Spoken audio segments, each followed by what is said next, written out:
aripioarele, nu merge și ea. Bă, unde e o sare de gust? Sper că nu-i galterolii din ăla.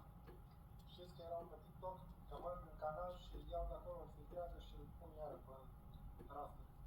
Are castraveche? Nu, probabil, uite, n-au orânci. Asta mă surprins. Oriunde mergi în Asia, îți dă punctul orez, în sare și porumb. Ca o șaurmă de aia ieftină. Am fost mâncat la 25 de minute să stau, să mă ținem să plec o bătă. Pare că am venit la pus-o prima oară. Am stat 10 minute, mi-a dat seama, zic, bă, dar nu am plătit nicăieri. Mă uit în aplicație, nu mai era nicăieri, nu mai găseam. Plec aplicația în chineză, nu pot face traducere. Nu știam unde să mă uit, te vedeam așa, eu... Hai să vedem ce asta.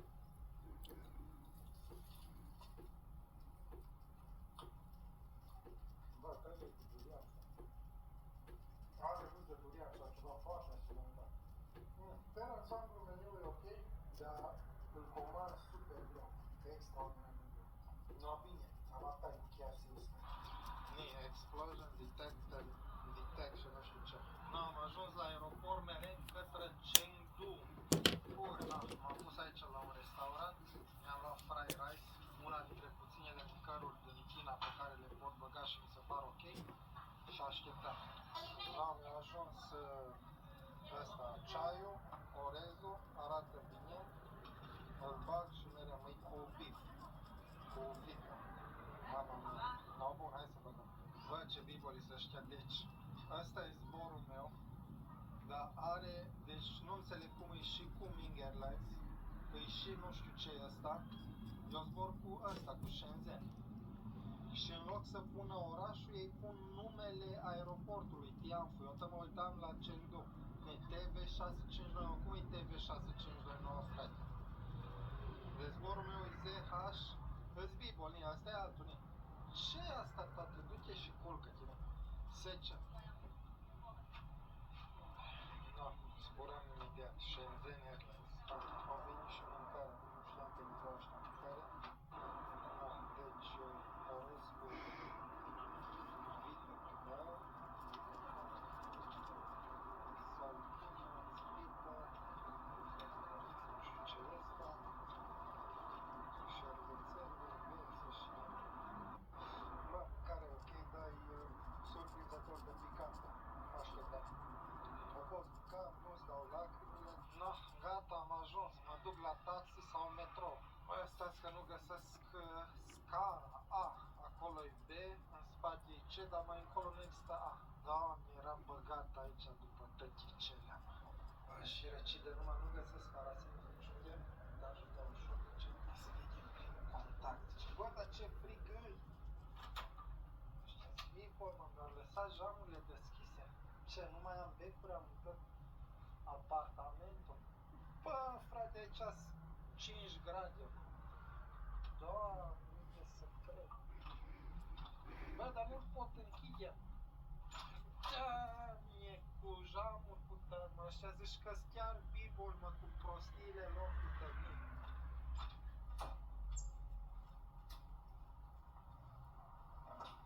Du-te, bă, și cum-te și n-am și cum. Cine? Eu nu înțeleg, mă, pe oamenii ăștia. Mi-am proiector, nu știu. Așa scria pe net că ai proiector. Bă, scuze, dacă așa. Nu înțeleg, nu știu ce. Am nu știu unde mi-i... Am mașina de frum. Mi-am dat și din ăștia. La celălalt hotel am avut, mă, niște papuci excelent, vreați că violenta. Apa, n-am găsit aici apă care să-mi placă. Mamă, chinez cu ea. Deci n-am găsit una gen borsă, doar în asta. Cum pornesc căldura? Tot e închid. Nu știu ce am, deci am mai văzut prostii din astea. Cărți de poker sau nu știu tot felul de nebuni. No, cam asta este. No, deci Chengdu. Și cam așa arată China sau blocurile sau orașele din China, da? Veniți iarna vedeți numai blocuri și vreme nașpa. Hai că merem la McDonald's, dar merem și să vizităm ceva. No, deci asta e zona unde m-am cazat eu. Tehnic e în centru, dar nu vă luați în centru în China, că centru nu-i centru de la noi. Luați-vă într-o zonă unde sunt multe apartamente și restaurante. Aici, din păcate, nu sunt. Mi-am cam luat apă, dar asta este, nu? Plus apartamentul în care stau eu, Campuche, de la canalizare, cred că chiar ultimul etaj, și nasol. Da, aici am vrut să ajung la podul, nu știu cum se numește, las vom vedea. Băi, frig aici și trebuie să-mi iau o bluză sau ceva pe dedesubt, că aici sunt vreo 5 grade. Nii, hai să vedem podul. Că noaptea arată mai bine, mă. Zona, nu știu ce e aici. Da, deci e ceva râu. Și nii, podul ăsta chinezesc. Hai să merem pe el, după aia la McDonald's. Nii. Bă, Chengdu ăsta parcă e un pic mai sărat, nu știu ce să zic. Și taxiul a fost mult mai ieftin. Și nu sunt așa de mulți oameni pe aici.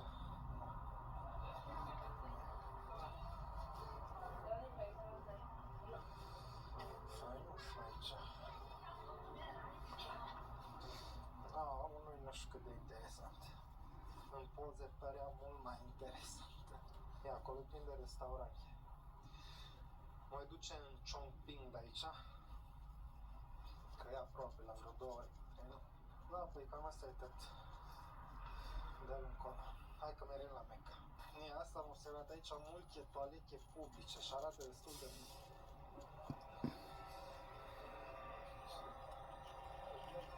Nu știu ce, cred că are popcorn. Hai să merem. Să iau o tricicletă de asta. Hai că mă duc pe jos. Na, de aici îl vedeți mai bine. Bune. Aici trebuia să mă cazez eu. Bă, în cea mai nașpa zonă m-am cazat. Chiar în centru de nașpa rău. Șaua asta nebună de mică. Nu pot regla. E frig, dar dacă să-mi duc acum pe jos până la mall-urile alea. Word beter in samenwerken. Word sterker en maak impact. Met de opleidingen en trainingen van Schouten en Nelissen. Kijk op sn.nl. Bespaar op je energiekosten met nieuwe Witte Reus actief in koud water. Slechts 1 cap voor een schone was. Bespaar energie door koud te wassen met nieuwe Witte Reus actief in koud water. Altijd buiten het bereik van kinderen houden. Da, aici zice că e McDonald's undeva. Dar asta e partea nașpa, că de multe ori așa de greu le găsesc sau nu le găsești deloc. Mie mi s-a întâmplat să-mi găsesc vreo 2 KFC-uri. Bă, m-am îmbărligat într-un mall, nu-l găseam nici cum. Uite, e chiar în față. Unde se ne vedeți? Asta e partea bună. Poți comanda direct aici, nu ca la KFC, instalare pe aplicația, bla bla bla. Nu chebă și colcă. Instalat cu tot. Au și upstairs, hai să vedem. Dacă n-au locuri sau dacă n-au lumină, de ăștia văd că dă pe întuneric. Preferă să nu încerca lilieci. Hai că este ceva pe aici. Hai că sunt destul. Hai să punem comanda în engleză, vezi? Bă, aia de la KFC nici n-aveam traducere, frate. Hai să vedem ce au. Ok, burger, bla bla bla. Angus, vreau să văd ceva burger de la nou sau ce au ei mai interesant. Un fel de crispy chicken, fried chicken, văd, vedeți? Wings, bang grilled chicken sandwich. Uite aici, au ceva interesant. Nu. Thick Angus Max Burger, hai că da. Hai că iau wings.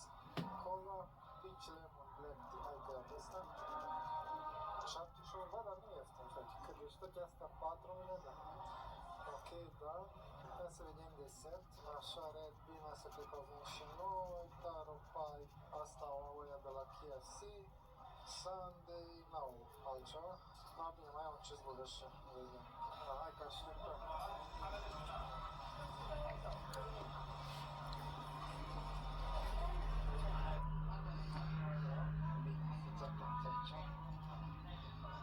Deci totul a costat vreo 56 de lei.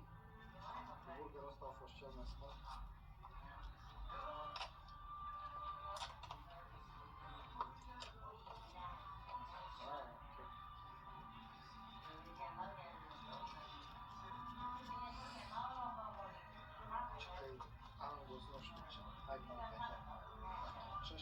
sosuri aici, adică n-au usturoi, n-au nimic în afară de ketchup.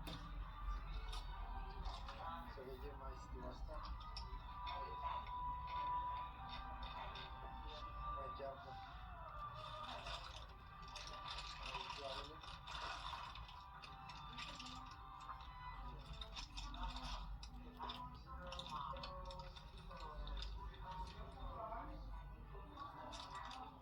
Mai bun.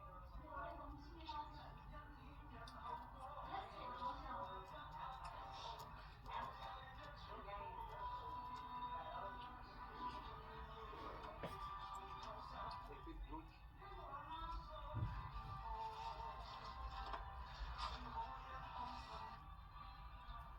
Deci așa arată.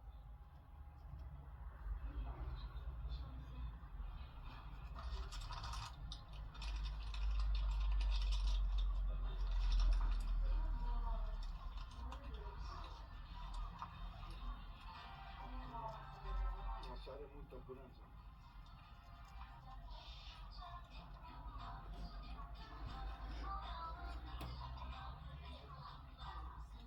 Mai cartofi destul de bun. N-am văzut să aibă orez.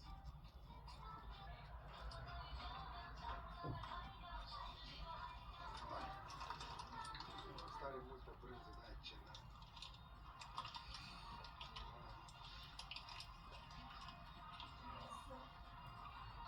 E ca un dublu cheeseburger cu multă brânză. Cartofii nu sunt ale mei, dar e destul de bun. O chestie pe care am observat-o e că noi avem cel mai ieftin cheeseburger. La noi trebuie 6-7 lei, aici e 10 lei.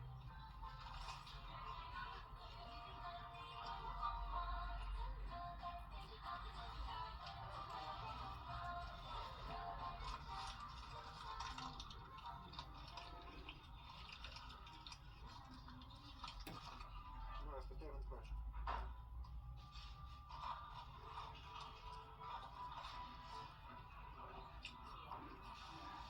Și aripioara e bună. Să vedem ce spune.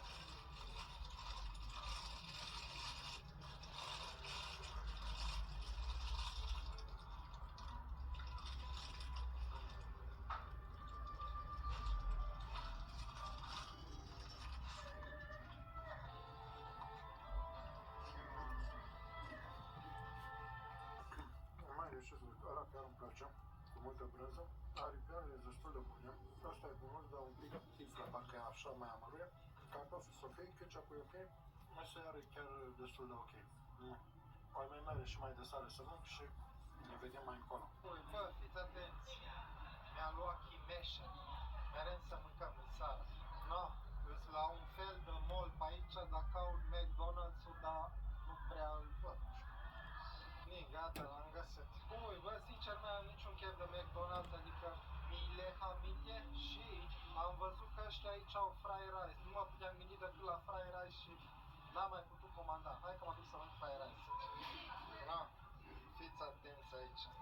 Fried rice cantonez sau nu știu. Sper că e cu vită, nici nu știu exact ce e. Dar, iam. Deci dacă veniți în China și nu vă place mâncarea chinezească, căutați fried rice. N-are cum să nu vă placă fried rice, că e sărat, e ca orez de la noi, sărat cu noi. Așa, hai că băgăm, mama mea. Băi, bunos, n-am să zicea. Da.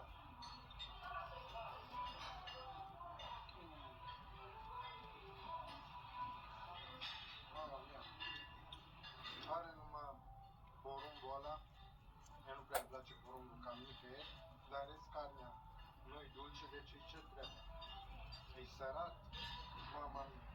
Ui, nu bine, mă, cam atât a fost pe aici, mă duce către Ciompi, deci am dat o mica și ne auzim atunci data viitoare.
căldură pe salteaua aia, la șele, la măruntaie, mă încălzi noaptea.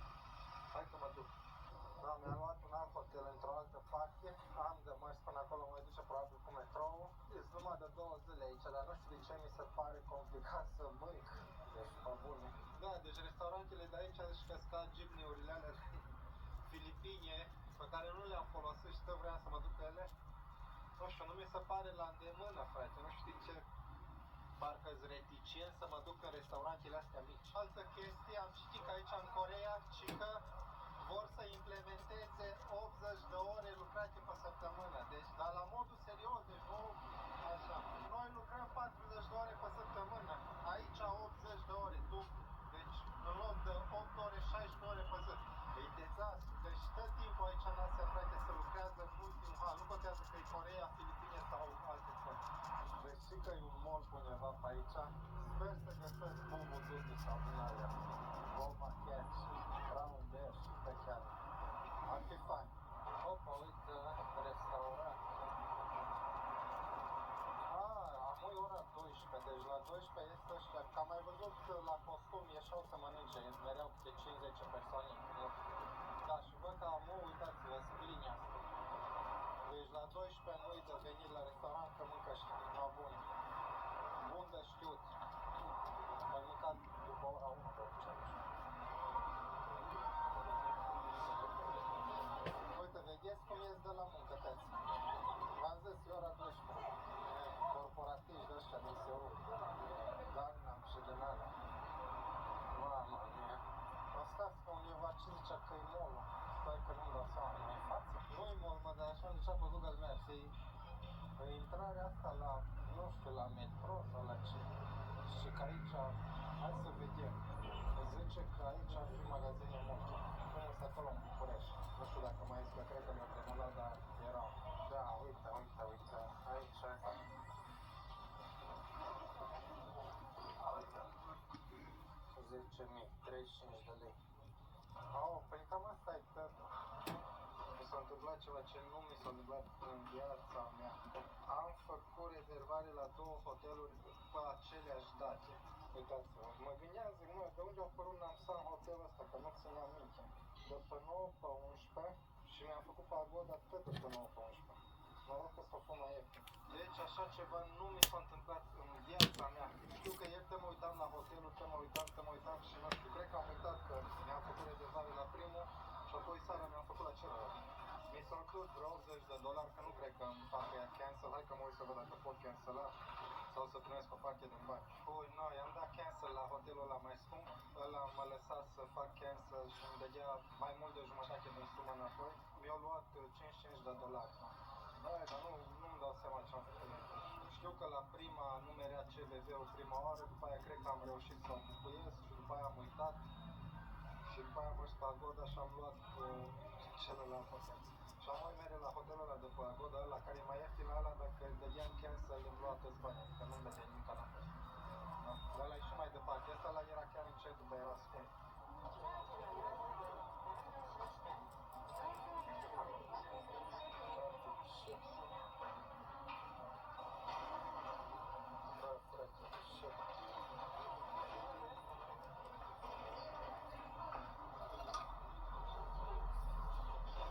Sper că mi-am ales amustația bună. 열차는 마스크를 착용하세요.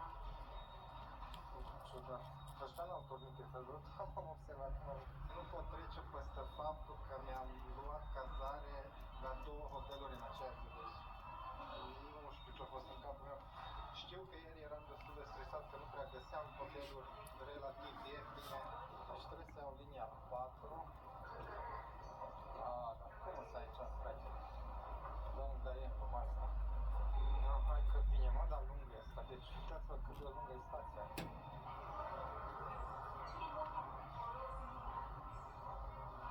Deci mă las să ies. This ticket has already been used. Please return. Nu. Înainte mi-a zis, please redeem mai departe și mi-a dat cu roșu. Du-te și culcă-te. Bă, ce țeapă mi-am luat. Deci trebuia să ies prima oară. Deci faza care? Am pus cardul și la prostia asta mi-a dat pe roșu. De fapt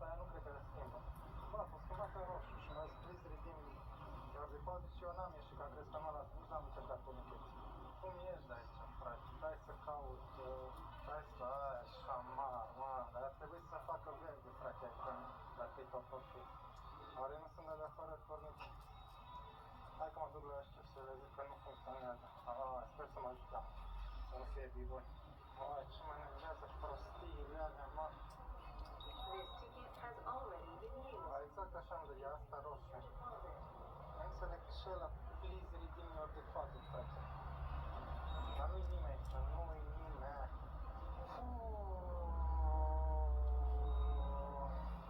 Dar frate că s-ar să comunicați, numai să nu fie nimeni, am serios. Uite că este aici, asta nu știu dacă mă poate ajuta. Hell ticket, I can get out, not working.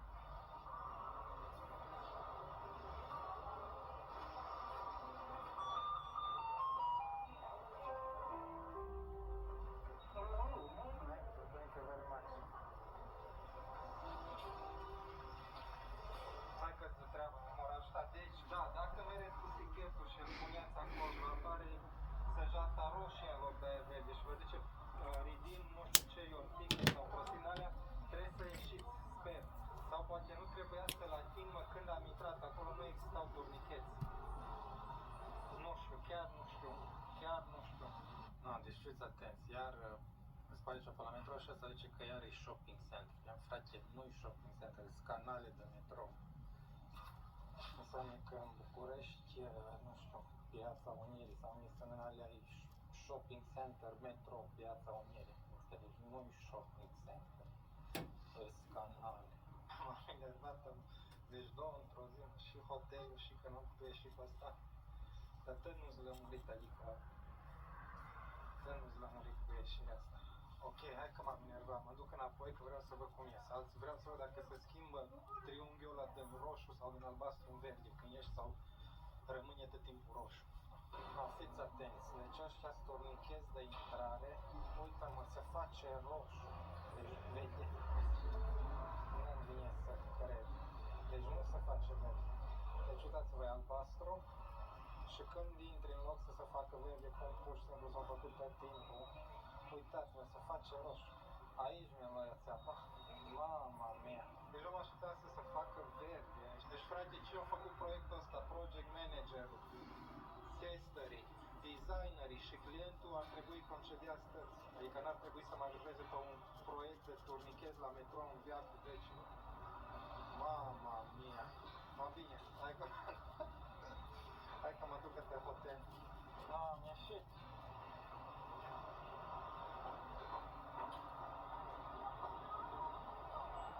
Hai, mor de foame. Ce domnul este? Tarot, iară. Da, pe ce mi-e hotel undeva?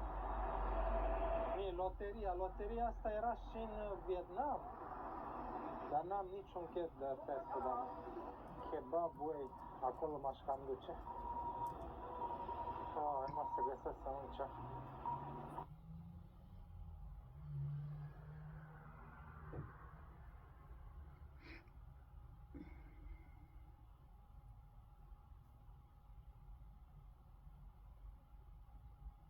Nederland is een belastingparadijs.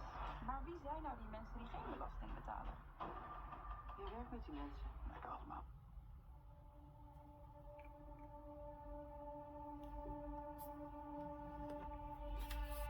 I found that nothing in life is worthwhile unless you take risks.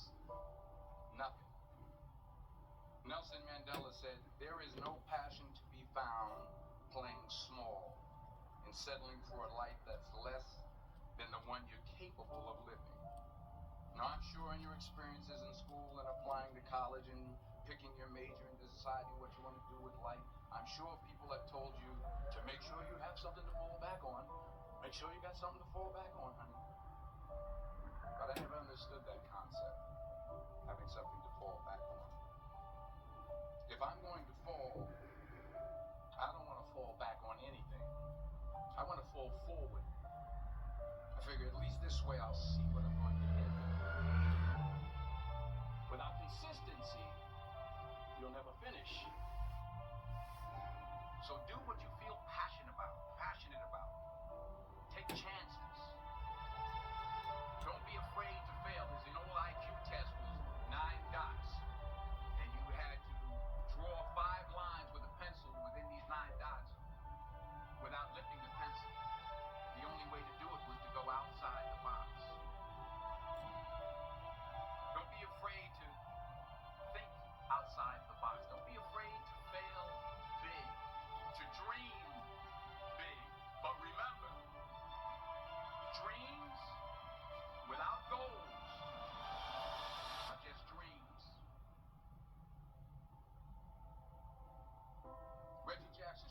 2,600 times in his career, the most in the history of baseball. But you don't hear about the strikeouts. People remember the home runs. Fall forward. Thomas Edison conducted 1,000 failed experiments. Did you know that? I didn't know that. Because the 1,001st was the light bulb. Fall forward. Every failed experiment is one step closer to success. You've got to take risks, and I'm sure you've probably heard that before, but I want to talk to you about why that's so important. You will fail at some point in your life. Accept it. You will lose. You will embarrass yourself. You will suck at something. There's no doubt about it. And I know that's probably not a traditional message for a graduation ceremony, but hey, I'm telling you, embrace it, because it's inevitable.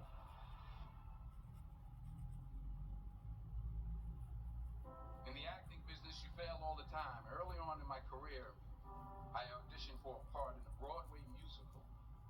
Perfect role for me, I thought, except for the fact that I can't sing. I didn't get the job. But here's the thing. I didn't quit. I didn't fall back. I walked out of there to prepare for the next audition, and the next audition, and the next audition. I prayed. I prayed. And I prayed. But I continued to fail. Fail. And fail. But it didn't matter, because you know what? There's an old saying. You hang around the barbershop long enough, sooner or later you're going to get a haircut. So you will catch a break, and I did catch a break. Last year, I did a play called Fences on Broadway. But here's the kicker. It was at the Court Theater. It was at the same theater that I failed at first audition 30 years prior. The point is, every graduate here today has the training and the talent to succeed. But do you have the guts to fail? If you don't fail, you're not even trying. I'll say it again. If you don't fail, you're not even trying.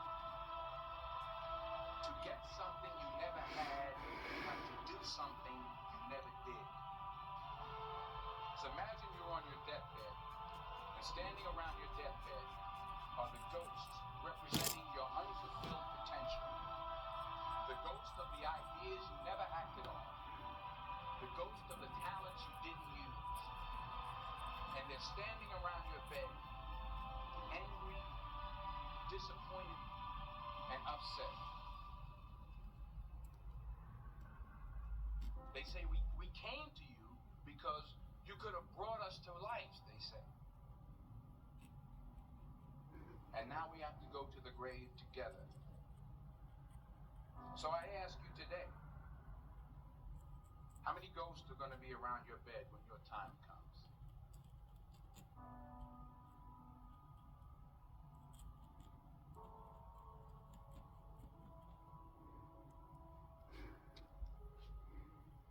I just got back from South Africa. It's a beautiful country, but there are places there with terrible poverty that need help.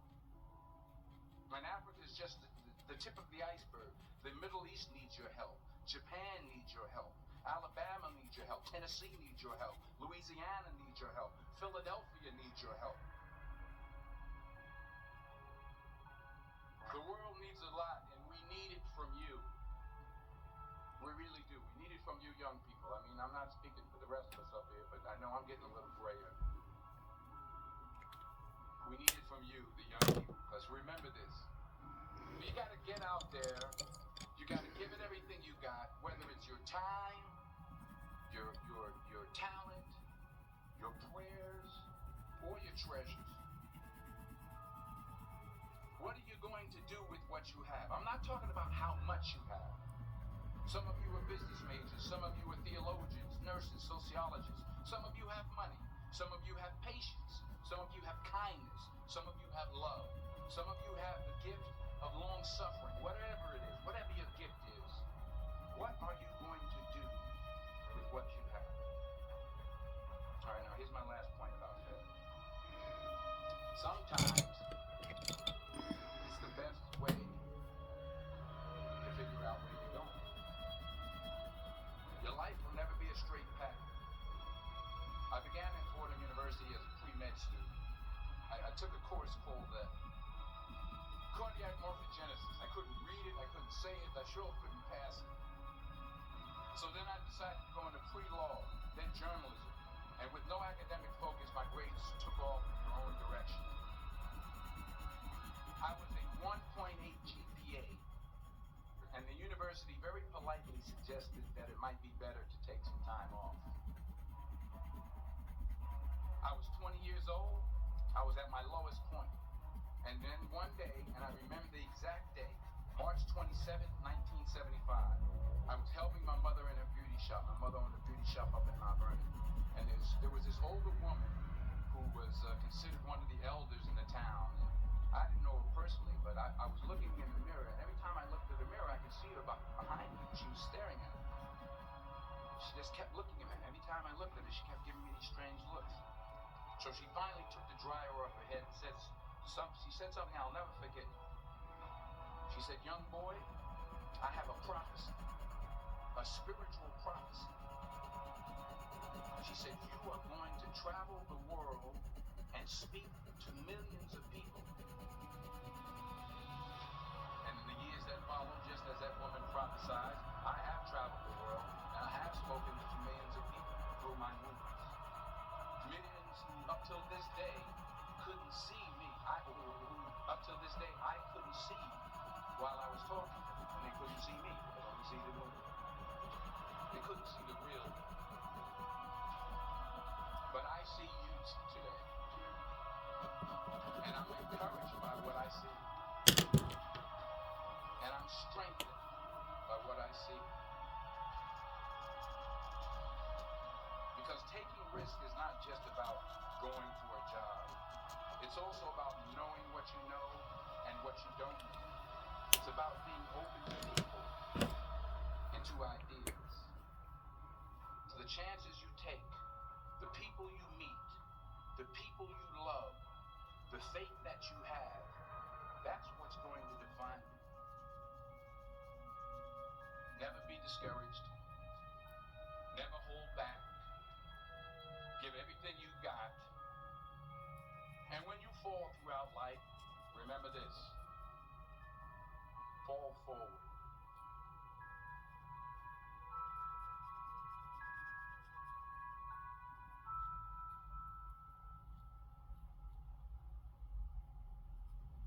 Mag ik een koffie? Ja, zeker. Nou, ik heb vulling, haver, erwten, openskap, snowflakes of gewoon lactose vrij daar. Gewoon zwart. Vaak zit je helemaal niet te wachten op allerlei poespannen. Daarom vind je bij Velk gewoon de goede toestellen en argumenten. Scherpe prijs en de beste deal zonder poespas. Nieuwe trucks worden uitvoerig getest door de merken zelf, voordat ze op de markt komen. Meteen daarna komen dan de journalisten aan de beurt om de trucks te testen op hun eigen testroute. Tot nu toe ging dat uitsluitend om dieseltrucks, maar Mercedes-Benz zet als eerste een vol elektrische truck in. Jaarlijks testen we de nieuwste trucks op onze testroute en dat doen we altijd met onze vaste pakton testoplegger. Dat is constant beladen, waardoor alle trucks dezelfde kans krijgen. En normaal doen we dat met diesels, maar vandaag gaan we voor de eerste.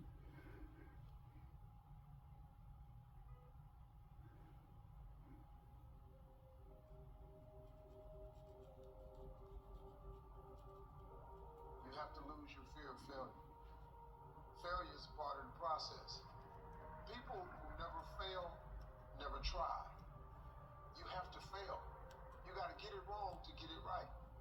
You learn nothing from winning. You only learn from your failures. No matter what's going on in your life, it's not permanent. Everything is going to change. Life doesn't happen to you. We all think that life happens to me, right? Life happens for you. It happens for you.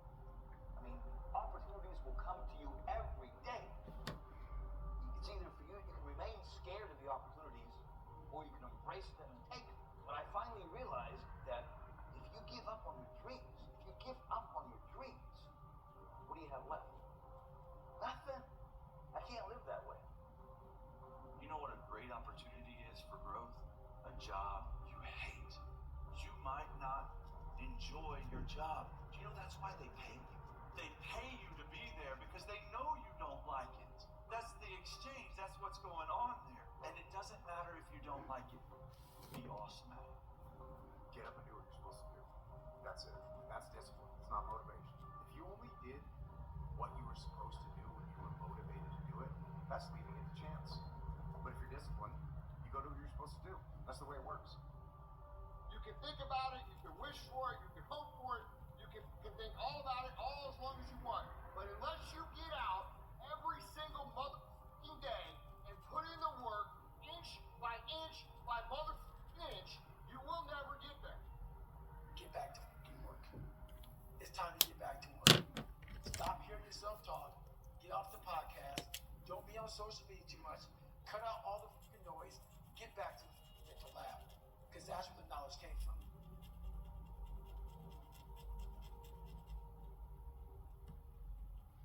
I don't care if you have to inch your way day by day. Even if you have to get there and it hurts and it's hard and nobody can see what you're really going through. If you don't quit, the pit will become your platform. If you don't fail, you're not even trying. To get something you never had, you have to do something you never did. Don't complain. Don't talk negative. That's average people talk normal. Average people talk problems. The great talk solutions. Average people use their time to whine and complain. Average people say it's their boss' fault. It's their mother's fault. I used to be average. I used to say, when is my daddy coming to get me? When is my biological father going to come in my life? And while I would talk like that, I ended up getting kicked out of school. And while I talked like that, I ended up being homeless. And while I talked like that, I was broke. And then one day I woke up and said, Eric, nobody's coming to save you. Nobody's coming to get you. But you can go to the library and get yourself. The fruit of everything good in life begins with a challenge. Everything is uphill that's worthwhile. And it's not going to come to you, and it's not going to fall in your lap, and it's not going to be something that, oh my gosh, it just was so simple. It's always going to be difficult. And for many of you, this is your chance. This is your shot. This is your moment. This is your time. This is your opportunity. This is your place for you to really begin to live an intentional life. Imagine you're on your deathbed, and standing around your deathbed are the ghosts representing your unfulfilled potential. The ghost of the ideas you never acted on. The ghost of the talent you didn't use. And they're standing around your bed, angry, disappointed, and upset. They say, we came to you because you could have brought us to life, they say. And now we have to go to the grave together. So I ask you today, how many ghosts are going to be around your bed when your time comes? What do you do when 1,000 other people want exactly what you want? What if you're not the only one that wants what you want? What if there are thousands of other people who want what you want? You have to outwork them. You gotta outfind them. You gotta get up earlier. You gotta stay up later. You gotta execute. You gotta go from 7 to 120. We did not come this far to break down and lose now. I'm a winner. I'm going to win. Your dreams are phenomenal. You have for yourself is phenomenal. In your dreams, your bank account is phenomenal. The things that you do, the way that you live, what you have is phenomenal. But you as an individual, you're average. You as an individual, you're good. You as an individual, you're great. And what I'm challenging you to do is to go from average to good, from good to great, and from great to phenomenal. Now, if you know what you're worth, then go out and get what you're worth. But you gotta be willing to take the hits and not point your finger saying you ain't where you want to be because of him or her or anybody. Cowards do that and that ain't you. You're better than that. I want you to see yourself doing what you want to do, experiencing what you want to experience, having what you want to have, doing what it is that gives your life some meaning and value. Operate out of your imagination, not your memory.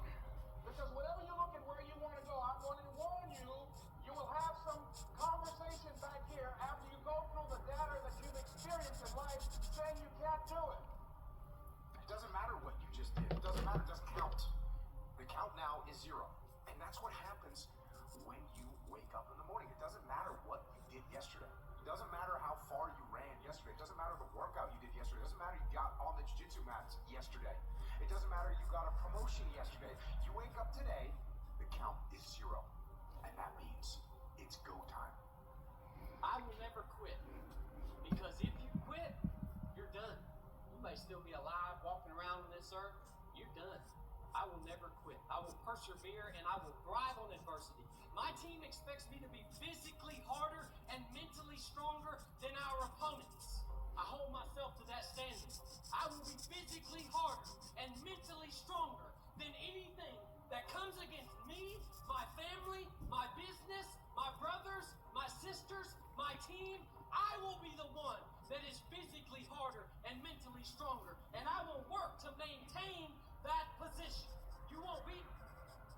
You want to kill an alligator? You kill it right after it eats. Because right after it eats, it gets satisfied.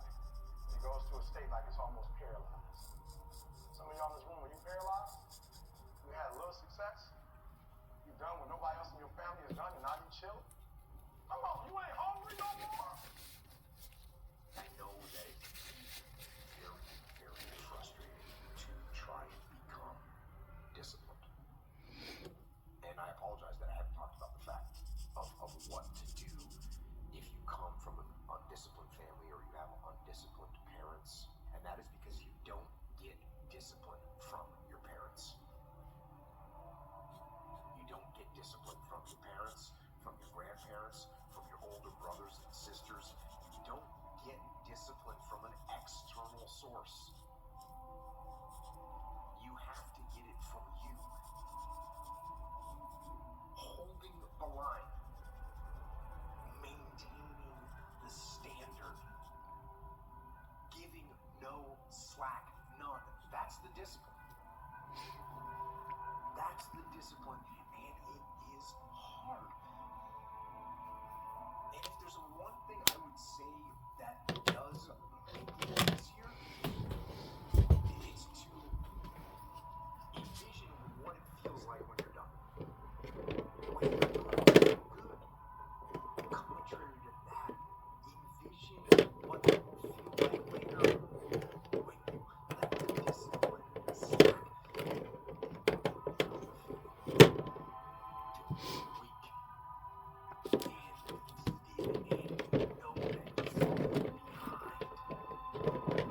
Ask yourself which one you want to feel in 10 minutes. When the thing is done, when the discipline has been implemented, remember what that feels like. And those minutes and those hours, they turn into weeks and months and years, and holding the line in those critical minutes will put you in an infinitely better place, physically and mentally, if you maintain the discipline. So work through the weakness, fight through the temptation, hold the line. Hold the line, maintain the discipline. It is not easy, but it is worth it. We all think about quitting hard. It's hard to process information during pain because that pain takes over and you can't think rationally. You're thinking about save yourself. That's not a rational thought. It's not a thought that's going to get you through hard times. Nothing's ever going to be given to you. Everything's going to be earned. If you don't go out there and put in the work, you don't go out and put in the effort, one, you're not going to get the results. But two, more importantly, you don't deserve it. Now go out there and show me how you do things. Show me how you live. Show me how you fight. That's the hardest thing in the world. To get up every day and give 100% and be in the same position that you were each day, but mentally know that you're trying and trying and trying. That's a real grind.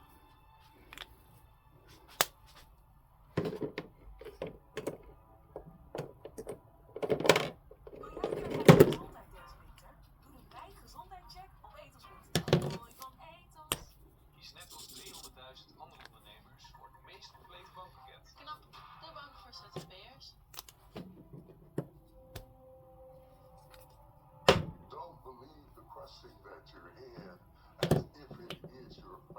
residence or place of abode. You may have to live here for a little while. Don't buy it, because you will rise again. Don't own that pain, don't own that suffering, don't own that agony, don't own that grave, don't own that depression, don't own that suicide, don't own that loneliness. Rent it if you must, but don't own it.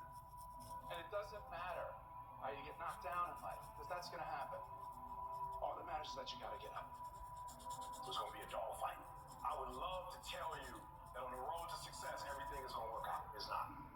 You can decide that you're going to change, that you're going to stand up to life. I got me here, I can get me out of this.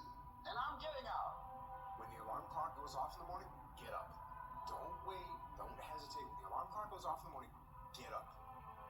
All of us have experienced some tragedy, and if we haven't, we will. And you can either let it destroy your life, or you can build upon it. You can permit it to let it hold you down, or you can decide, I'm not going to let that happen to me. I'm bigger than this. Overthinking is the art. It's an art. It is literally an art. It's an art that a lot of individuals here have mastered. It's the art of creating issues and problems that don't exist. There's enough issues in life that already exist. Fear is an instinct. Fear propels you. It wakes you up. It gets you going. Doubt you create. Everything you doubted about yourself, everything you doubted about your abilities, everything you doubted about how far you can go, everything you doubted about how hard you should work, everything you doubted about where you should be, you created. You're supposed to be scared. You're supposed to have fear. You're not supposed to have doubt. You have to know that this thing is going to work. Come hell or high water, whatever it is that I set out to do, it may not happen in 6 months, it may not happen in a year, but at some point, my dream is going to become a reality. You have the power to do more than you could ever begin to imagine. Don't underestimate yourself. You don't know enough about yourself to become a cynic. And so you've got to challenge yourself to access that power that you have within you. You're more than a conqueror. Oh, crazy means that you have the ability to see things that other people can't. And if you're not crazy, you're never going to succeed at anything in life. Everybody has got to be a little bit off. Anybody that's done something great, they don't think like anybody else. They can't. And the people that tell you you can't do it, you know what your response to them is? Watch me. That's all you have to say. Watch me.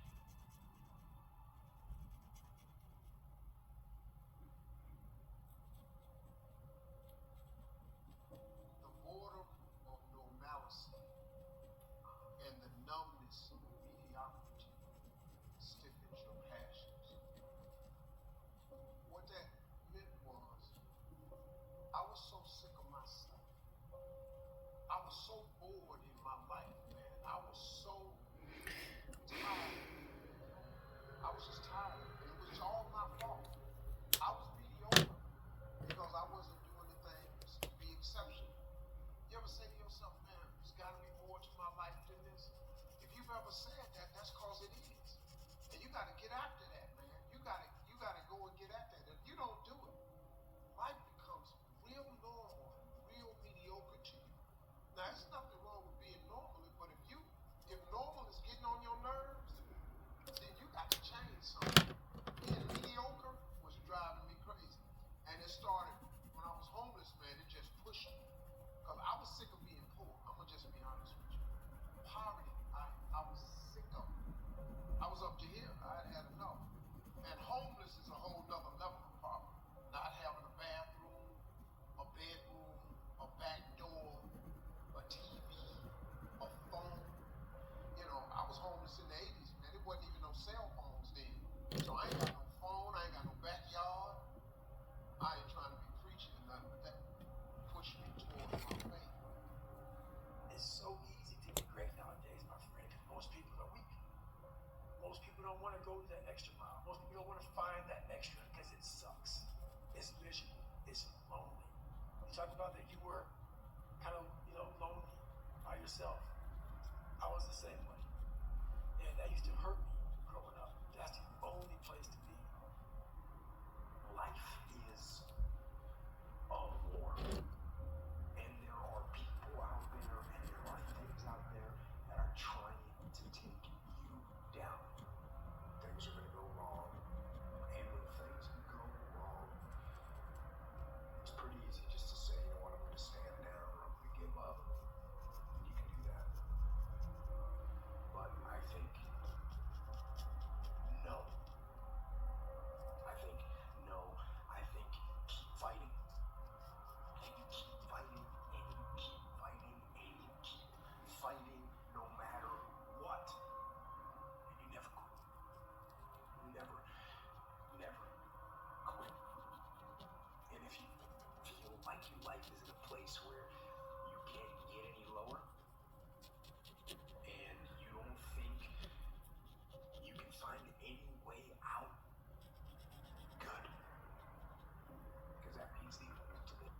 Stegeman ambachtelijk duet.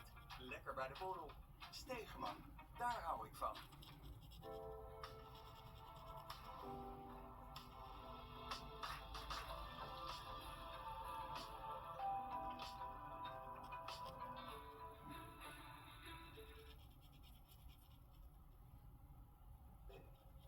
Challenge is ahead of you. It means you can only go up. And it also means that things are going to be tough. Things are going to be tougher than anything you can imagine. But that storm that you're in, from your perspective, it seems like that storm is enveloping the whole world.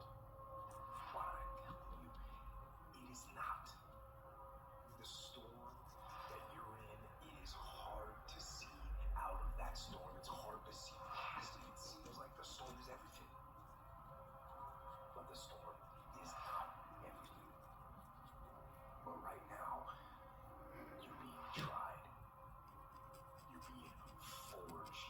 You're being tested by fire and by pain. That's the test. Don't fail the test. Don't ever quit. Fight on. Fight through the storm. Fight through the pain and come out the other side stronger and tougher and better. A survivor. Courage is not the absence of fear, it is moving forward in spite of it.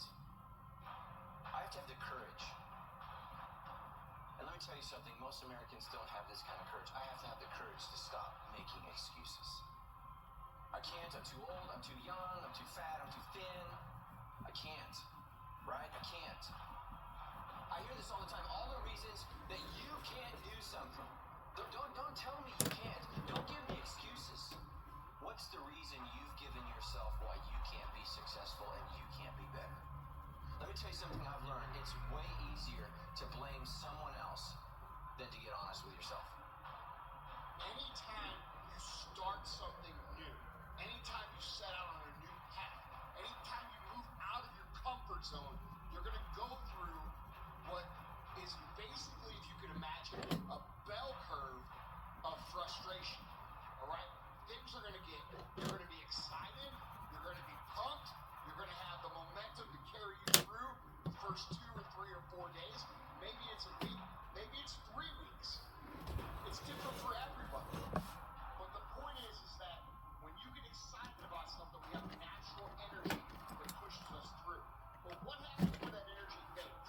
What happens when you start to get frustrated? What happens when you start to feel like you grind? And things get grueling, and they get gritty, and they get tough, and it gets harder to move through the process every single day. What happens then? Most people fucking quit. But you cannot erase the work ethic part. There is no getting around. Ain't no running to the top. You got to take the stand. Elevated or go to the top. It's not in the world of success. You got to take the stand. The key with me is no one will outwork me. No one. I love and I respect you guys. Most of you are okay. I'll start with this. Put your hands. Put them to work. Stay encouraged. Stay encouraged. Keep your head up. Stick your Can we spoil you a little? Join N26 today to get a virtual card, ATM withdrawals, and bank transfers all for free. Download the app now and switch to N26 in minutes. N26, love your bank.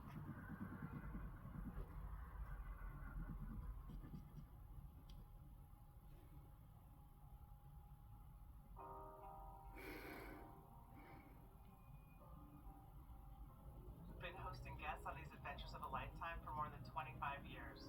We really are the pioneers in private jet travel. Not only do we go to the most amazing places in the world, but we really emphasize the details and always are making the best choice for the guest. We go to all corners of the globe to really remote places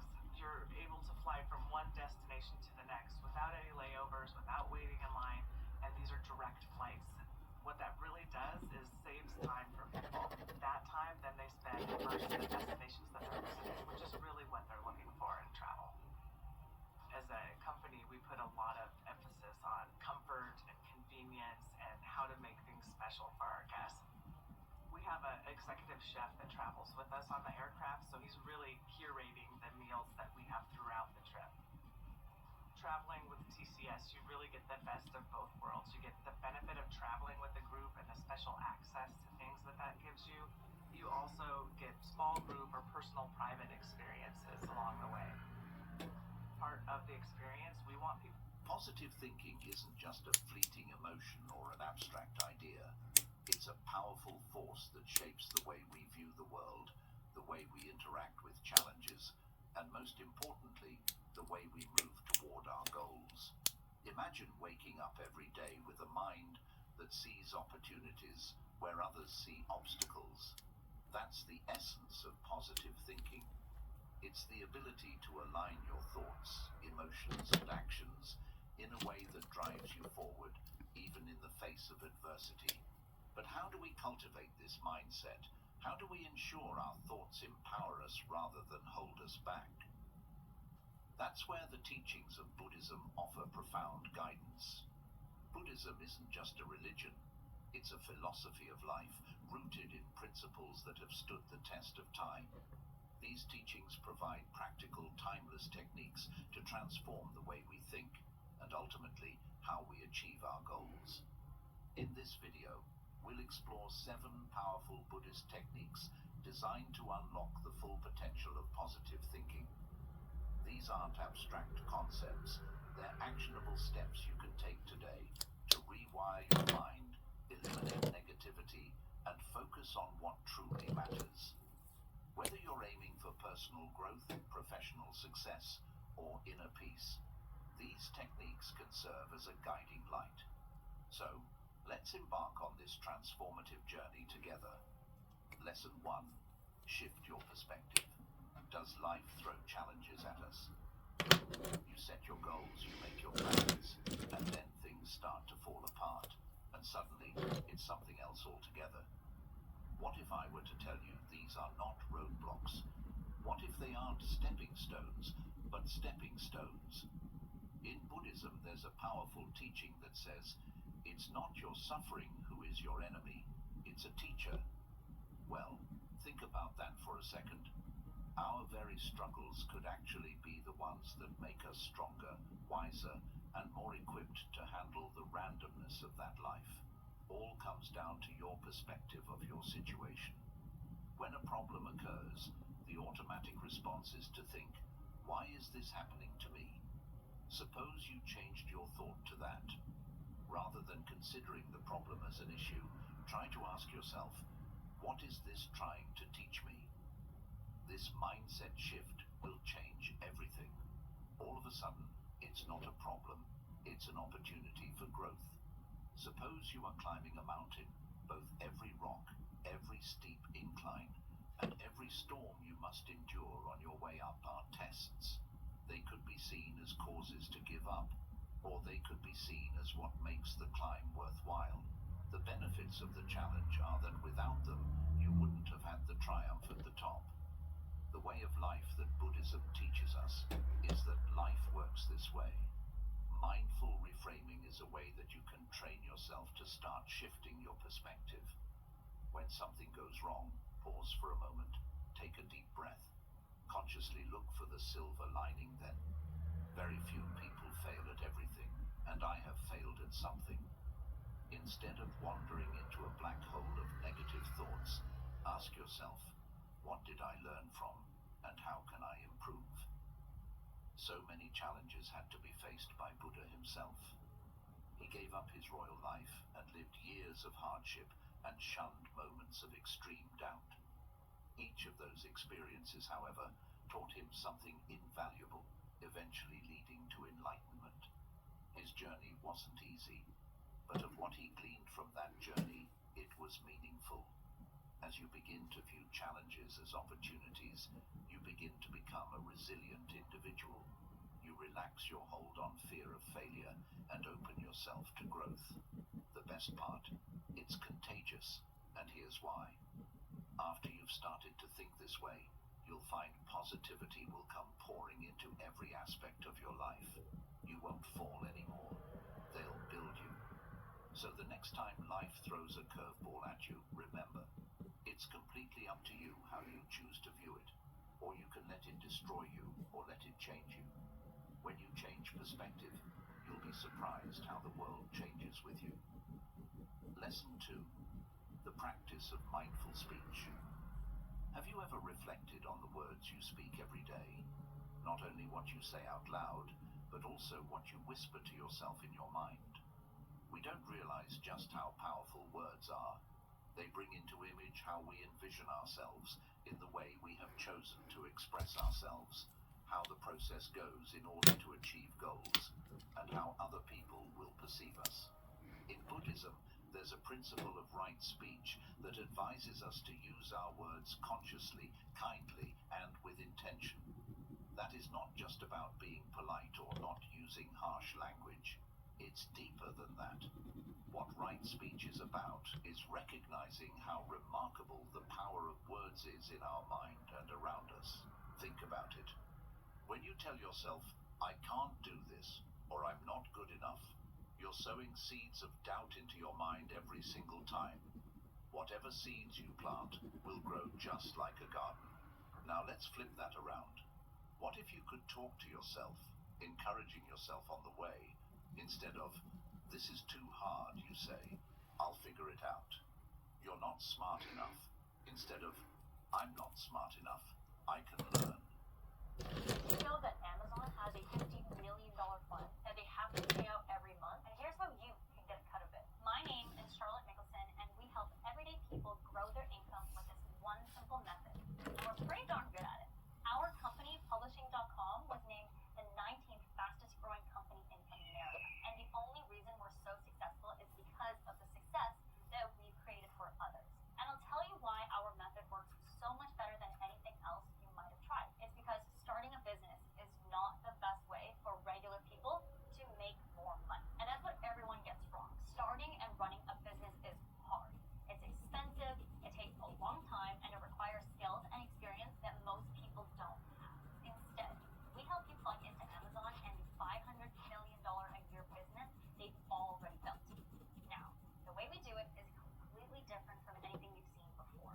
We don't show you how to buy and sell physical products on Amazon like everybody else. The way we plug into Amazon is through this app on our phone called Audible, which most people don't know is one of Amazon's apps. And using this app, I showed my mom how to get paid checks like this from Amazon every month. Look, this didn't make her rich, so if that's what you're looking for, this isn't for you. But if you want an extra income stream on top... Even these tiny words can change your mindset with time. This doesn't mean you are ignoring reality or pretending everything is perfect. Instead, it's about choosing to position yourself and your thoughts and words in such a way that allows you to feel empowered. When you speak what you are in your values and goals, you build a solid foundation of self-belief that nothing can shake. Let's link this into your goals. Have you ever considered the amount of times we sabotage our dreams by the very way we talk about them? You cannot. I shall never get there. People like me do not succeed. These are invisible chains that keep you from moving until you even start from the very first step. Instead, when you realize you are breaking those chains by simply being conscious and changing your language, like, I'm working toward it, I'm getting better by the day, you can do it. Right speech doesn't just involve what you say to other people, it's also what you say to yourself. Celebrating the possibility of your goal is not wishful thinking. It is an act of putting your mind in the right place, and it's a way of telling yourself, I'm capable, I'm going. Here's a simple practice to try. For example, every morning say one positive thing about yourself or your goals out loud. It may feel awkward for a minute, but stay with it. Something like this would work. I'm learning to grow, or even, I have what it takes to succeed. As time goes by, you come to believe these sentences. That voice within, however, becomes part of your inner voice. The voice that channels your efforts when challenged, tells you what matters, helps you through. Again, words are a show. How you see yourself and the world is represented in your reflection, and your reflection in how you see yourself and the world. Saying things positively will start to make you see things positively. Mindful speech isn't simply about talking, it's about making a reality that feels like your goals are attainable and that your journey has purpose. Lesson 3. Focus on the present moment. We often find ourselves trapped in two places that don't really exist, the past and the future. We're replaying old mistakes, wishing we'd done things differently. Next, we're anticipating what's next, anticipating scenarios that may never occur. But where does that leave us? Stuck. While we're in a cycle of regret and anxiety, the only moment we really have is slipping away unnoticed. Buddhism offers a profound remedy for this struggle, mindfulness. It's the art of grounding yourself in the right now, of feeling each and every second that comes. By focusing on the present, you release the burden of yesterday and the anxiety of tomorrow from your mind. This is where positivity starts to come through. Think of it this way, but when you're looking back all the time, your mind starts to fill up with doubts. What if I hadn't made that mistake? Why didn't I try harder? They take your energy drain, they take your confidence. Instead, worrying about the future, I might fail, or I am not good enough, can be quite fearful. All together, working together, these doubts and fears create a mental prison of fear where you do not accomplish your goals. Being present gets you out of that prison. In practice, when you dwell on what you can do right now, you are thinking and acting deliberately, and your energy begins to become in alignment with your purpose. The power of the present moment is this. It keeps you grounded, productive, and open to possibilities. I am a big fan of using mindfulness meditation as one of the best ways to cultivate present moment awareness. And here's the good news. It's incredibly simple. Close your eyes and find a quiet spot to sit.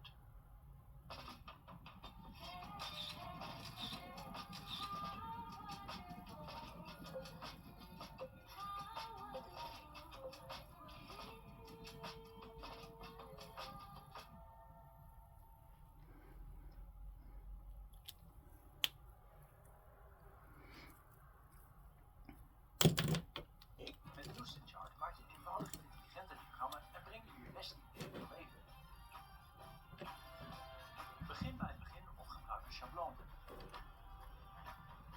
Geef je ideeën vorm met honderden vormbibliotheken, van technische systemen tot flowcharts, procesbeschrijvingen en zelfs organigrammen. Lucid Chart integreert met je favoriete tools, zodat het werkt waar jij werkt. Deel documenten met teamgenoten. Door te reageren en taggen breng je teams makkelijk op één lijn. Begrijp het verleden zodat je aan de toekomst kunt bouwen. Laat complexiteit achter. Schep duidelijkheid. Begin vandaag een diagramma te maken met Lucid Chart.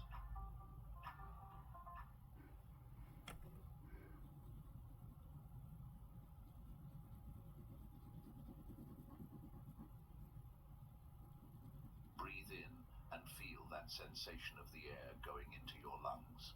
Let your lungs empty and release it, and it will, though you don't have to force it. If your mind starts to wander, gently guide it back to your breath. It's like training a muscle. First, your mind will fight back, pulling you right into bad memories or future concerns. However, the ability to stay present does strengthen with time, with mindfulness. You'll begin to notice things like a bird chirping, the warmth of the sun, and the way your body feels at ease. And these small moments of awareness create a very strong foundation for positivity. It doesn't mean you're not present because you're not ignoring what's happening right now, or because you're not planning for the future. You mean you don't allow them to control you. The future holds opportunities. The past holds lessons. But in what are you focusing on right now? When you choose to let go of things you don't need to focus on in the present moment, you free yourself from too much. You get in control. You gain peace and clarity in your life. So with clarity comes positivity, which makes you positive and pushes you forward, fueled with purpose. If that's the case, take a deep breath. Let go of that which you cannot change, and simply trust that your presence in this moment is enough. Embracing the now lets you tap a strength in yourself. Nothing can rattle. Welcome to the first step of your journey, one mindful step with the other. Lesson 4. The power of visualization. Picture this. Well, you've done your biggest goal. You may feel joy and pride, perhaps even a sense of accomplishment. It feels like you see yourself standing right here in that moment of your success, so fulfilled. But listen to this. The act of visualizing your success is nothing more than a feel-good exercise. But listen to this. I call this a powerful mental tool that can lead you on the way to actualizing that vision. This is the crux of visualization and harmonizes wonderfully with Buddhist meditative practice. Meditation is not simply about resitting or clearing your mind in Buddhism. It is about directing your mind with a purpose. Visualization operates on the same principle. Instead of doing breath work or a mantra, you have a rich, vivid image in the mind about the life you want to live. Intentional practice activates the tremendous potential of your mind to have your thoughts and do things in a way that furthers your goals. Why visualization is so effective is because it uses your brain. There are studies that show that if you spend some time imagining yourself performing an action, your brain will fire in much the same way it does when you're actually performing the action. What this means is that every time you visualize success, you are mentally rehearsing for the real thing. On the eve of the performance, your brain is getting you ready for knocking down challenges, staying cognitively sharp, and performing with aplomb. Imagine a lousy situation that you're facing in your life, an important exam, a presentation, or a personal one like going for that race. What was your mindset having to do with your success? Visualization trains that mindset. If you can see yourself succeed, if you can feel your achievement in your head, then you begin to learn that you can do it. That's a game changer. Visualization is a closely linked principle to Buddhist teachings that often hint at the power of intention. It's like planting a seed in the soil of your mind and setting a clear intention of what you want is it. Whenever you visualize, you water that seed with focus and determination. The stronger that seed gets, the stronger it grows until it becomes action and results. Engaging all your senses with visualization is important to make visualization effective. Picture yourself getting your goal without your eyes open. Picture it as best as you can. What does it look like? What does it feel like? Put yourself in the moment. The more real and detailed your vision seems, the deeper your mind will connect to your vision. This practice over time rewires your thinking, replacing doubts and fears with confidence and motivation. Visualization isn't about having a dream of what you want to be and having things appear magically. It's ingrained mentally. You have to mentally prepare yourself to succeed. It helps you focus your thoughts, emotions, and energy on your goal in one direction to have clarity and a reason for what you need to do. Waarom jij in die table werkt. Je kunt binnen die IT aan de slag als projectmanager, analist, ontwikkelaar, product owner. Kortom, de mogelijkheden zijn eindeloos. We kunnen niet meer zonder computers, software en technologieën. En dat is wat dit vakgebied zo leuk maakt. Jouw werk is ontzettend waardevol. Bedrijven over de hele wereld gaan de spring om de tekenen. Ook zonder IT-achtergrond kan jij vers ontwikkelen. Check de mogelijkheden op Calco.nl.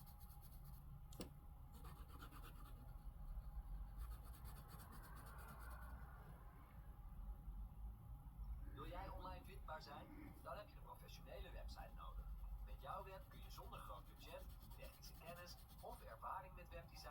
website vandaag nog lanceren. Meld je aan, kies uit de vele designs, pas de kleuren en tekstopmaak aan naar jouw wens en speel met ons gebruiksvriendelijke drag-and-drop systeem.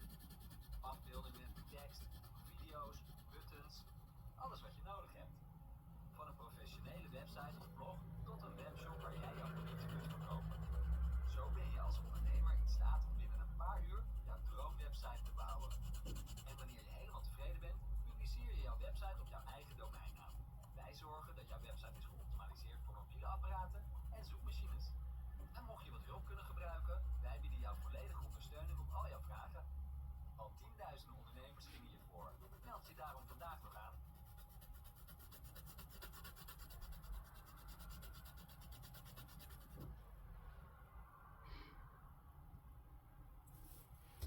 Have you ever wondered what it really takes to live a happy life? Don't worry, you're not alone. In a world obsessed with chasing goals, material things and people, it's easy to forget the basics. Everyone talks about happiness, but who actually tells you how to get there without selling some false dream? Relax, because today we're going to cut through the noise and share what psychology and Stoic philosophy can teach us about happiness.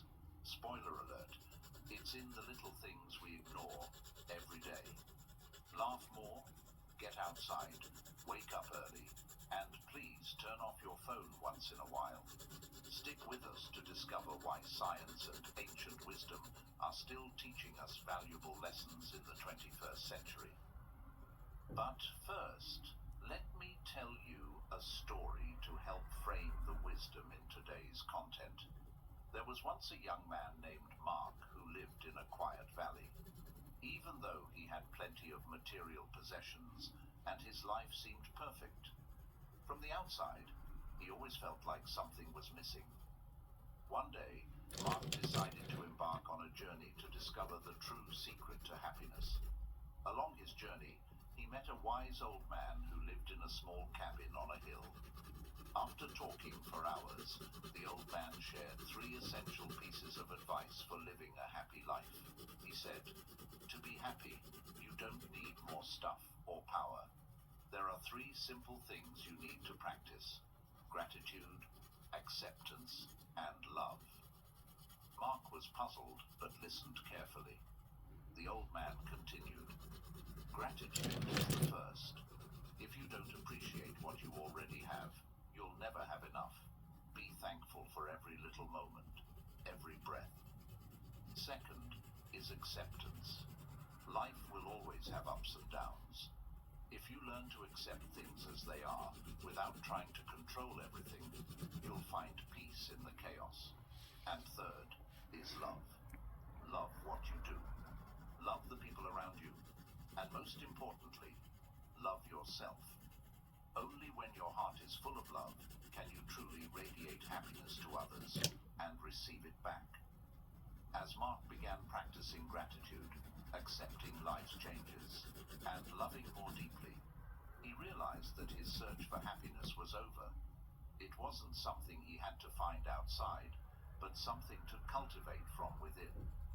His friends in the valley noticed the change in him, and when they asked him the secret to his transformation, Mark simply replied, "Happiness isn't a destination, it's the journey.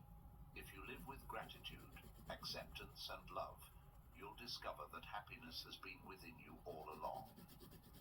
Now, before we dive into the first lesson, if you find these videos helpful, I encourage you to subscribe and turn on notifications so you never miss an update. Ready to change your life? Let's get started. 1. Laugh. More.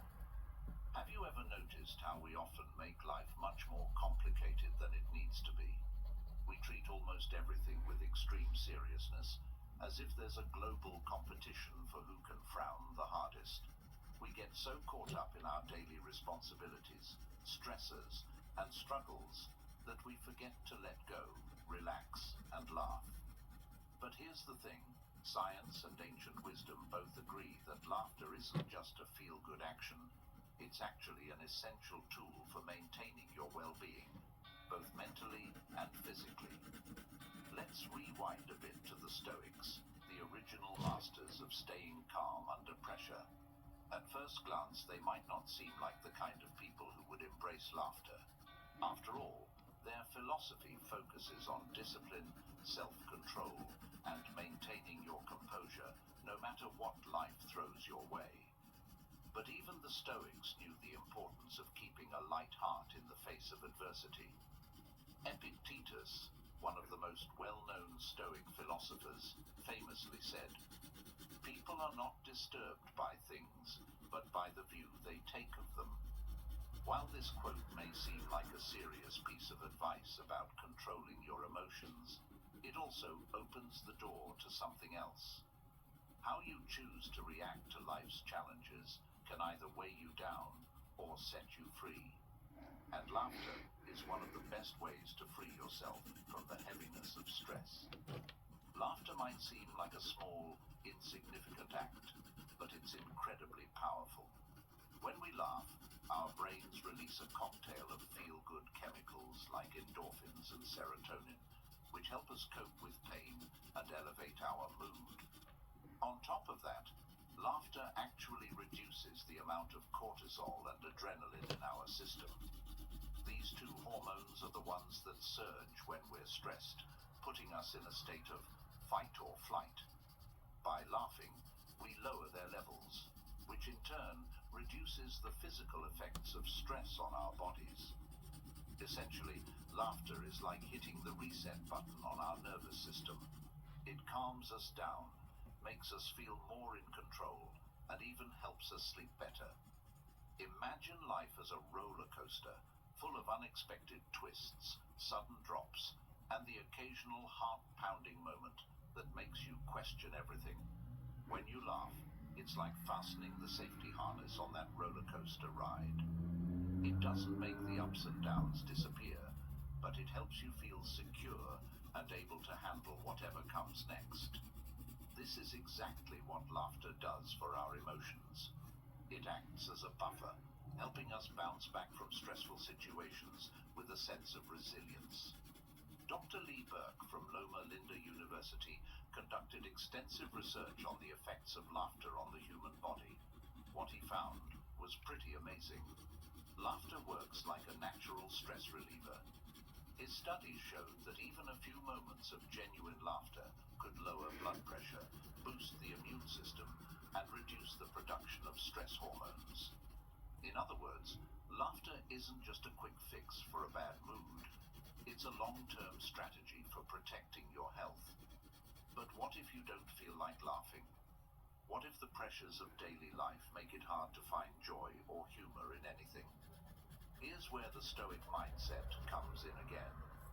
Stoicism teaches us that while we can't always control the external events in our lives, we can control how we respond to them. Choosing to laugh, even in tough situations, is a form of control. It's a conscious decision to look for the lighter side of life, to not let hardships drag us down completely. And don't worry, laughter isn't just for those who have a naturally great sense of humor. Anyone can benefit from it. In fact, research has shown that even forced laughter, like in laughter yoga or therapy, can have the same positive effects on the brain and body as spontaneous laughter. In a study published by the Journal of Alternative and Complementary Medicine, cancer patients who participated in laughter therapy reported feeling less depressed, more hopeful, and better equipped to face their challenges. Think about that for a second. People going through one of the toughest battles of their lives found relief and strength in laughter. If they can, so can you. So how can you incorporate more laughter into your daily life? Start small. Don't wait for the perfect joke or a hilarious movie. Instead, find humor in the little things. Laugh at your own mistakes. Laugh at the absurdity of certain situations. Laugh at the memes your friends send you, even if they're not that funny. The key is to let yourself experience joy and amusement as often as possible. Every time you laugh, you're training your brain to focus on the positive and let go of the negative, even if just for a moment.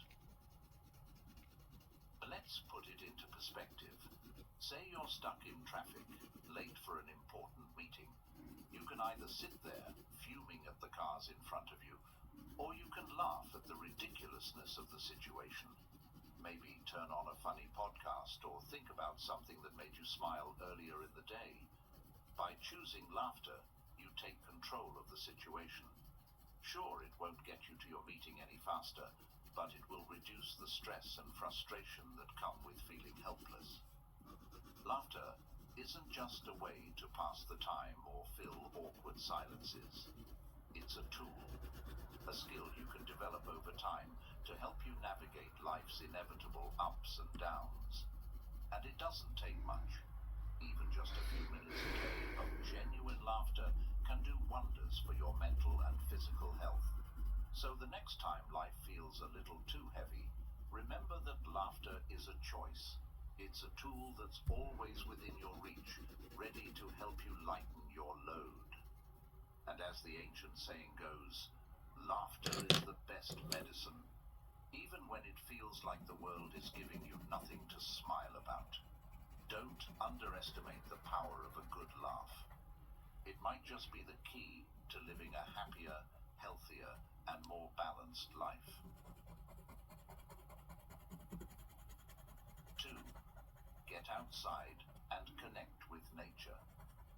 Think about your typical day for a second. How much of it do you spend indoors, surrounded by screens, artificial lighting, and recycled air? Modern life has this weird way of keeping us trapped inside. We're glued to our phones, locked into our desks, and by the time the day ends, it can feel like we haven't experienced the world at all. But here's the thing. Humans weren't designed to live this way. For centuries, we thrived by being outdoors, connected with nature, and living in sync with the natural rhythms of the earth. So why have we moved so far away from that? The Stoics believed in aligning ourselves with nature. In fact, one of the core principles of Stoicism is living in harmony with the natural world.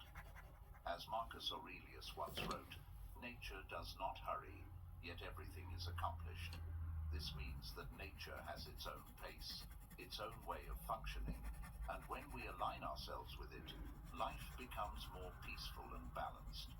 But how do we reconnect with nature when our modern lives seem designed to keep us away from it?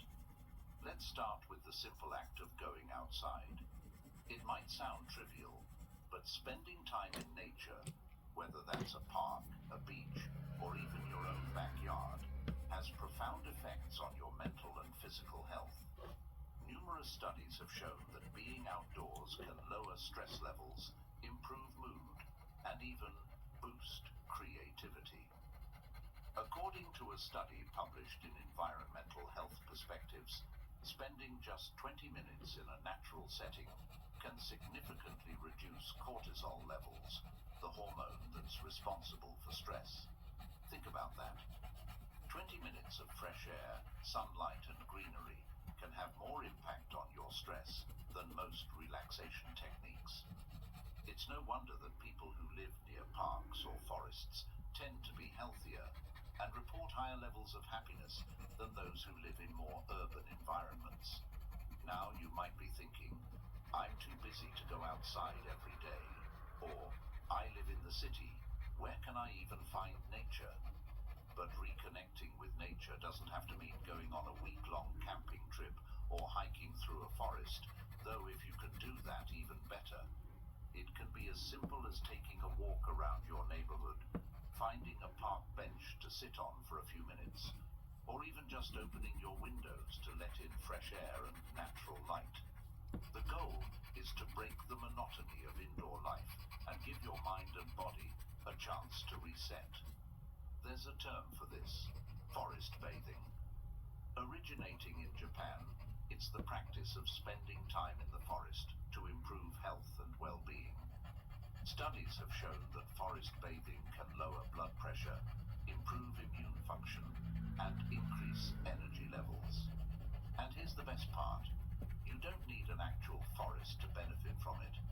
same principles apply when you're simply surrounded by trees, plants, or even just natural elements like water or wind. When was the last time you felt a real connection to the earth?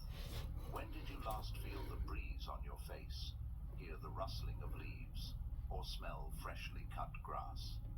These might sound like small, insignificant things, but they can have a huge impact on your mood and overall well-being. Nature has a way of grounding us, reminding us of the bigger picture. It helps put our worries and stresses into perspective.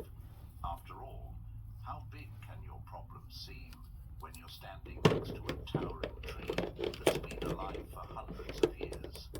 And let's not forget about the physical benefits of being outside.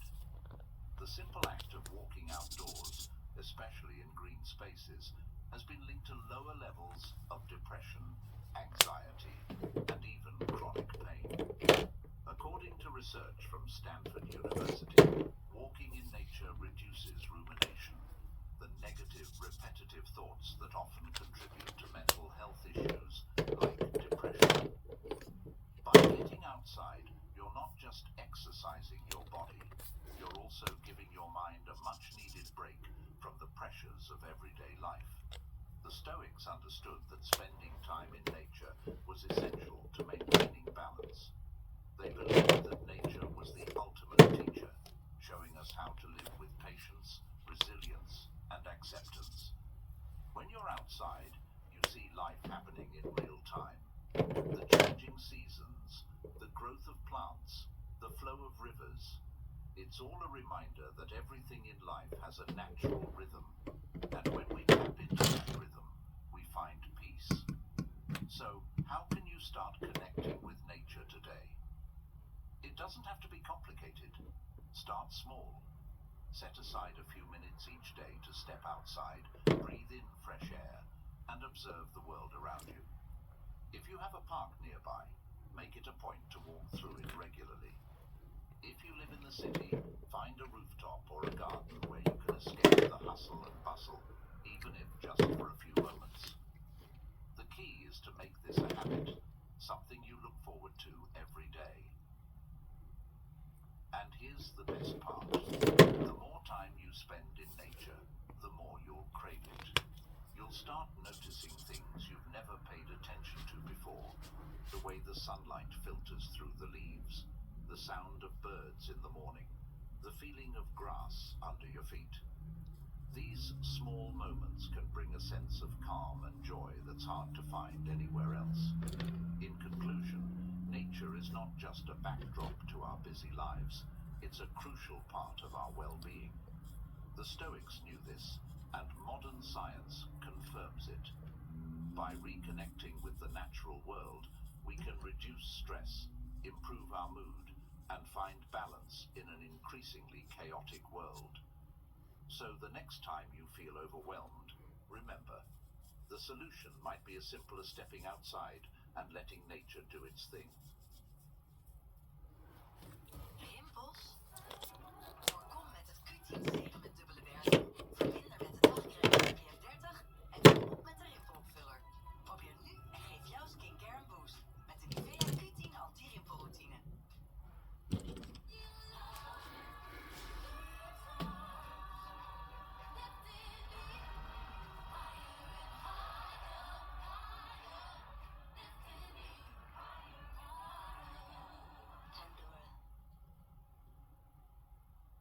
The 3. Be a morning person. Let's be honest, mornings don't have the best reputation. For many people, waking up early feels like a form of punishment. The alarm blares, pulling you out of the warmth of your bed, and all you can think about is how much you'd rather hit snooze and sleep in. And who can blame you?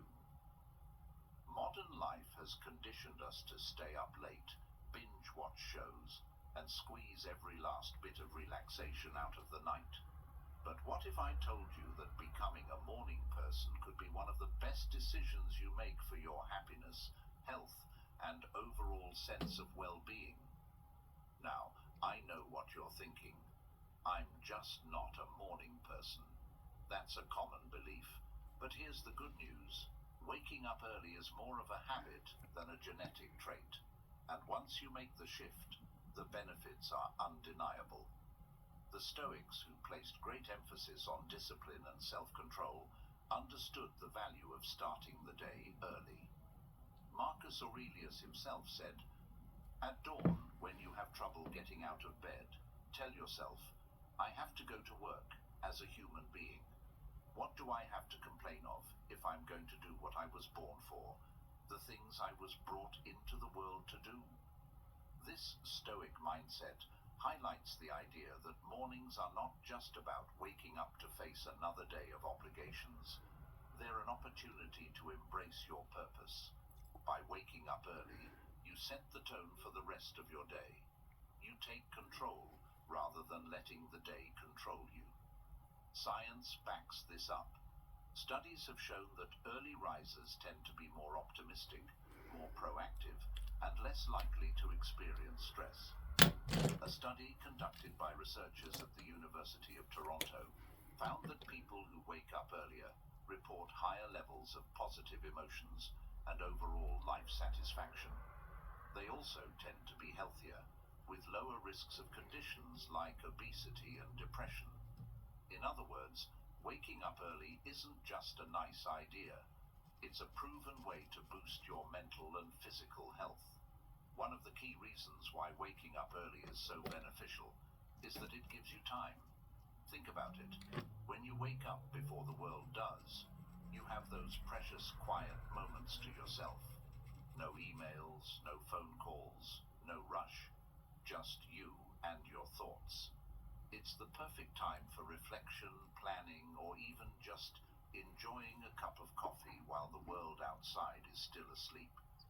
This quiet time allows you to set your intentions for the day, making you more focused and productive when things get busy later on. Another benefit of waking up early is that it aligns you with your body's natural rhythms. Our bodies are wired to follow a circadian rhythm, which is essentially an internal clock that regulates when we feel awake and when we feel sleepy. By going to bed earlier and waking up with the sun, you're working in harmony with this natural rhythm. This not only makes you feel more energized, but also improves the quality of your sleep. It's important to note that becoming a morning person doesn't mean you have to suddenly start waking up at 5 a.m. every day. The key is to gradually adjust your schedule in a way that feels natural to you.